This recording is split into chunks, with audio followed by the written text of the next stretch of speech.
সুপ্রিয় দর্শক, চলে আসলাম এই মুহূর্তে পাওয়া সবথেকে গুরুত্বপূর্ণ আবহাওয়ার খবর নিয়ে। বঙ্গোপসাগরের বুকে তৈরি হতে যাচ্ছে শক্তিশালী ঘূর্ণিঝড়। এটি আগামী সপ্তাহে আঘাত আনতে পারে। আর উপকূলে এছাড়া আগামী 24 ঘন্টার মধ্যে রাজশাহী, ঢাকা, রংপুর, ময়মনসিংহ, সিলেট, আরও দক্ষিণবঙ্গে কলকাতার সংলগ্ন বেশ কয়েকটি জেলায় বৃষ্টির বজ্রপাত সহ আরও অনেক ধরনের বৃষ্টি হওয়ার সম্ভাবনা রয়েছে। ঘন্টায় 80 থেকে 90 কিলোমিটার বেগে কালবৈশাখী ঝড়ের সতর্কতা জারি করেছে আবহাওয়া দপ্তর অফিস। এবং কেমন থাকতে পারে আগামী 24 ঘন্টার মধ্যে এবং 48 ঘন্টার মধ্যে আবহাওয়ার অফিস বাংলাদেশ থেকে শুরু হচ্ছে ভারতীয় দক্ষিণ আসাম, মেঘালয়, তারপর হচ্ছে উত্তর ত্রিপুরা রাজ্য।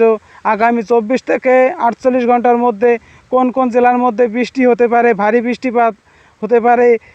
এছাড়া বঙ্গোপসাগরের মধ্যে সৃষ্টি হওয়া ঘূর্ণিঝড়, সেই ঘূর্ণিঝড় কোন কোন জেলার মধ্যে যেতে পারে, কোন কোন গ্রামের কোন কোন জেলায় ক্ষতি, ঘূর্ণিঝড়ের অবস্থা খারাপ হতে পারে, বিস্তারিত জানতে এই চ্যানেলটি ভিডিওতে চোখ রাখুন। আর আপনি কোন জেলা থেকে দেখছেন সেইটি কমেন্ট বক্সে অবশ্যই জানিয়ে যাবেন, আর সাথে সাবস্ক্রাইব করতে ভুলবেন না। এবার জেনে নেওয়া যাক।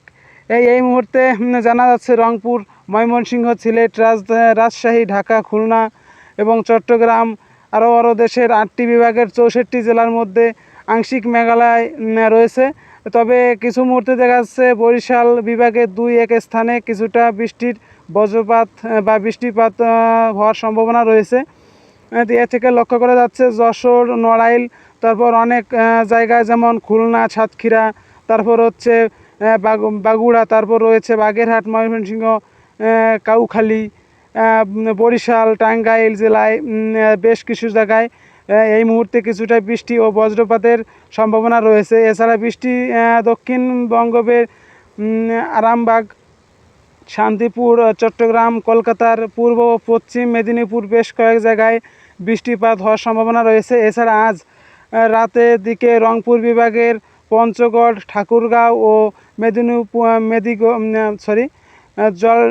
জলঢাকা, তারপর হচ্ছে রংপুর, লালমড়ি, কুড়িগ্রাম, গাইবান্ধা এবং অনেক জায়গায় বজ্রপাত সহ ভারী বৃষ্টিপাতের হওয়ার সম্ভাবনা রয়েছে। হচ্ছে 12টা থেকে 3টার মধ্যে, রাত 12টা থেকে। এছাড়া দেখা যাচ্ছে যে ময়মনসিংহ বিভাগে এই গুরুত্বপূর্ণ আকাশকান্ত আংশিক মেঘালয় পরিষ্কার, অর্থাৎ আজ রাতে ময়মনসিংহে বিভাগে জামালপুর, শেরপুর এবং ফুলপড়, ময়মনসিংহের 30 এই অঞ্চলে 2-1 স্থানে কিছুটা বৃষ্টি বা বজ্রপাত হওয়ার সম্ভাবনা থাকতে পারে রাতের দিকে। আর যেখানে সম্ভাবনা তৈরি হতে পারে শেষ রাতের দিকেও, এছাড়াও সিলেট, তারপর হচ্ছে মৌলভীবাজার, তারপর রয়েছে হচ্ছে লাকি, হাজীগঞ্জ, আর তারপর বারলেখা, কি ঝাইখাড়,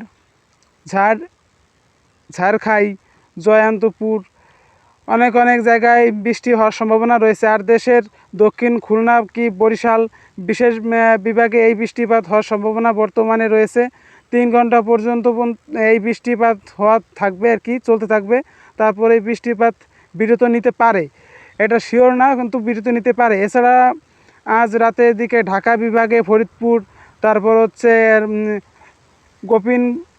গোপীনাথপুর, শিবচরে 2-1 স্থানে কিছুটা বৃষ্টি বা বজ্রপাতের হওয়ার সম্ভাবনা থাকতে পারে। এবং শেষ রাতের দিকে টাঙ্গাইল, কালিয়াত, ভালুকা, কাপালি, কিশোরগঞ্জ করে এই 2 স্থানে কিছুটা বৃষ্টিপাত বা বজ্রপাত সম্ভাবনা রয়েছে। এছাড়া রাজশাহী বিভাগে কোথাও বৃষ্টিপাত হওয়ার সম্ভাবনা রয়েছে। এখানে ভালোই মেঘের আচ্ছন্ন রয়েছে, অর্থাৎ রাতের মধ্যে রাজশাহী